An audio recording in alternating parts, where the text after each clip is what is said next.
Salut à tous! Aujourd'hui on se retrouve pour une petite vidéo, c'est une interview faite par ma sœur qui est journaliste, donc on va l'écouter. Salut Armand, ça va? Salut Agathe, et toi tu vas bien? Bah ouais, super, on est bien ici chez toi dans ton atelier de préparation. Bah écoute, bienvenue dans le sud. Hein. Merci. On va commencer classique. Est-ce que tu peux te présenter, nous dire qui t'es, où on est, ce que tu fais dans la vie? Oui bien sûr, donc je m'appelle Armand, j'ai 30 ans. Et donc en plus de mon travail, j'ai cet atelier de préparation. Je transforme des motos pour faire des préparations telles des cafés racers ou autres. Et on est où ici? Donc ici on est dans mon garage, on est chez Elcancro Motors, donc chez moi. Et ici le but c'est de se faire kiffer. On essaye plutôt de faire de la préparation, de sortir un peu des préparations dans le style rétro-moderne. Et puis c'est avant tout une passion. Une passion que j'essaie de partager avec tous mes amis qui eux ont la passion également du deux roues. On fait aussi de la piste et puis on aime bien aller à quelques événements, etc. Voilà, c'est un petit lifestyle. Et Voilà. comment t'en es venu à Elcancro Motors à créer ton atelier de préparation personnelle? Bah, le Cancro Motors, c'est parti d'un délire, c'est parti du cancre, donc voilà, c'est mon surnom. Donc c'est parti de un pote qui a commencé à écrire au marqueur dans mon garage. Pas ici? Non, pas ici, non, c'était un box de 15 mètres carrés que je louais à l'époque. Voilà, on n'avait pas beaucoup de matériel, pas beaucoup d'outils, on faisait ce qu'on avait. Puis lui, il a marqué avec un feutre dans mon garage, El Cancro Garage, et puis c'est parti de là, quoi. Voilà, El Cancro, quoi. El Cancro Motors. C'est le nom du coup que t'as décidé de donner à Il y a que ce nom que j'aurais pu me donner, c'est clair. Et pourquoi t'as fondé ce lieu? J'avais envie de faire ce que j'aimais le plus à grande échelle. Et si je peux avoir 2 ou 3 fois ce que j'ai maintenant, je me donnerai les moyens pour l'avoir. Et c'est quoi alors faire ce que t'as envie concrètement?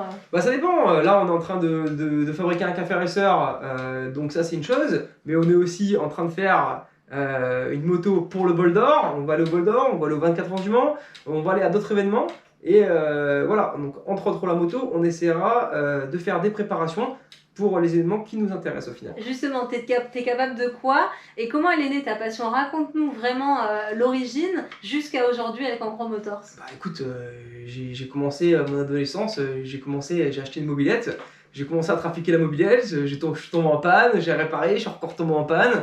Après j'ai eu un accident, je l'ai cassé, j'ai racheté une autre moto, et puis ainsi de suite. Et en fait la passion m'est venue quoi, j'ai complètement accroché. Je suis tombé dedans. En termes de compétences, comment tu t'es formé? Bah personnellement je me suis formé sur le tas. Il y a beaucoup de gens qui m'ont aidé, qui m'ont apporté des connaissances. Puis au final la mécanique c'est surtout ça, c'est connaître des gens qui t'apprennent la mécanique au final sur le tas. J'ai aussi fait des formations mais c'est pas pareil. Rencontrer des gens et partager des connaissances c'est super important et c'est ce qui fera évoluer la personne qui fait la mécanique, qui est motivée par ça, ça la fera évoluer le plus vite possible.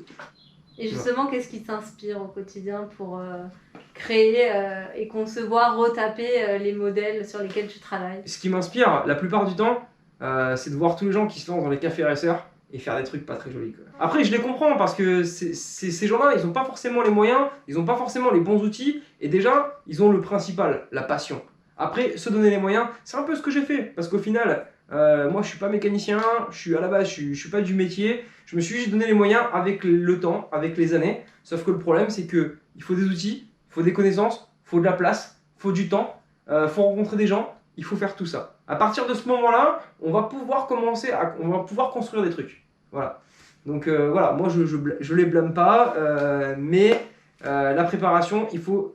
Moi, comment je vois une préparation, je la vois comme si elle sortait du concessionnaire, comme je la voulais moi en fait. Tu parlais de café racer, c'est intéressant parce que moi j'aime bien les motos. Ouais. Et justement, je voulais m'acheter un Veradero 125 pour en faire un café racer. Tu le ferais pour moi? Bah écoute, on est dans une région où il y a beaucoup de ravins, donc je te présenterai quelques ravins, on pourra la foutre dedans. Voilà. Et qu'est-ce que tu fais comme modification? En manière générale, on fait de la peinture, de la soudure, de la modification, voilà, de la pièce neuve s'il en faut. Et du coup, tu travailles tout seul? Comment ça se passe quand tu es dans ton atelier? Oui, je travaille tout seul. Après, j'ai quand même des amis qui m'aident. Par exemple, pour la peinture, j'ai Laurent, Azure Coast Painting. J'ai aussi un autre ami qui est spécialisé dans les batteries, qui fait de l'impression 3D. Il s'appelle Maxence Engineer. Donc lui, à chaque fois, je lui demande des conceptions de pièces en plastique pour mes concepts bike. Donc du coup, ça m'aide pas mal. Voilà, après j'ai toujours Teddy et Franck qui sont derrière pour me soutenir et puis pour tester mes prototypes, ça n'a pas de problème, on peut compter sur eux. Aujourd'hui, El Cancro Motors, ça a 2 ans. Ouais, Tu l'as fondé en 2018. ouais. Quel est le projet dont tu es le plus fier, même si tu as encore peu de recul? J'ai fait un petit scrambler sur base de phaser, mais en vrai, le projet le plus fier, je pense que c'est celui-là. Même s'il n'est pas fini, je sais ce qu'il va donner et j'espère que je vais vous étonner. J'espère que ça va être cool. Et justement, quelle est la préparation que tu rêverais de faire? Commencer à faire des cafés racers avec des turbocompresseurs, des choses comme ça. Et si on parle des motos ou des motards que tu admires? J'aime les cafés racers, forcément, j'en fais, mais à la base, moi, ce que j'aime, c'est les motos sportives. Par exemple, je m'achèterais bien une S1000 RR1 de C4. Moi, j'admire les pilotes du Tourist Trophy. Ouais. Comme qui? Comme Gail Martin, par exemple. Et j'admire aussi les pilotes de MotoGP parce que c'est vraiment un sport mécanique très compliqué, hormis le côté journaliste, parce que c'est vraiment beaucoup de contraintes et beaucoup de préparation. Les préparateurs qui t'inspirent ou que tu admires? Alors, moi, clairement, je suis fan de Turnbike, des préparations de Turnbike, c'est un grand monsieur pour moi. Après, il y a d'autres préparations qui sont plus dans la customisation, dans le design de la moto, comme par exemple Maxwell Hazen Motorcycle, ou alors Duke Motorcycle, que je connais d'ailleurs. Salut! Comment t'imagines El Cancro Motors dans 10 ans? Je l'imagine toujours pareil. Au final, je suis bien comme je suis, puisque j'ai réussi à avoir tout ce que je veux, donc je me mets pas de pression. Je continue mes préparations, et puis je continue à partager ma passion avec mes amis, et ça me suffira. Et à terme, quel serait ton rêve ultime? Ça serait d'incorporer le skateboard dans la moto, clairement. Quel lien tu fais entre le skateboard et la moto? J'arrive pas à me projeter. J'ai commencé le skateboard, j'avais 15 ans, et j'en ai fait énormément. Et j'ai appris une chose dans le skateboard qui est super important, c'est que t'as beau faire les meilleures figures du monde, si t'as pas de style, tu vas pas attirer l'attention, ça va pas plaire. Et ben dans les motos, c'est un peu pareil. C'est-à-dire que t'as beau faire une préparation, si ta préparation, t'as dépensé de l'argent dedans, t'as mis de la belle pièce, mais que ta préparation elle n'a pas de style, au final, ta préparation, elle vaudra rien, elle sera pas regardée. Donc voilà, moi c'est ça que j'ai envie d'incorporer dans la moto, le style du skateboard dans la moto. Ta moto, il faut qu'elle soit stylée. Elle n'a pas forcément besoin d'équipement, juste d'avoir des belles formes, des belles lignes et d'avoir du style. Ça ressemblera à quoi d'intégrer du skate dans de la moto? Et ben je vous montrerai mon prochain projet. Ok. Très bien. T'aurais une dernière dédicace à faire pour terminer cette interview? Je te remercie toi Agathe d'avoir fait le déplacement et d'avoir fait tout ce travail pour me poser toutes ces questions. Merci. Je remercie la régie, Teddy. De rien. Et je remercie toute ma famille, mes amis qui me soutiennent tout le temps dans mes projets. Que ce soit la préparation ou autre chose de toute façon. Voilà. À bientôt.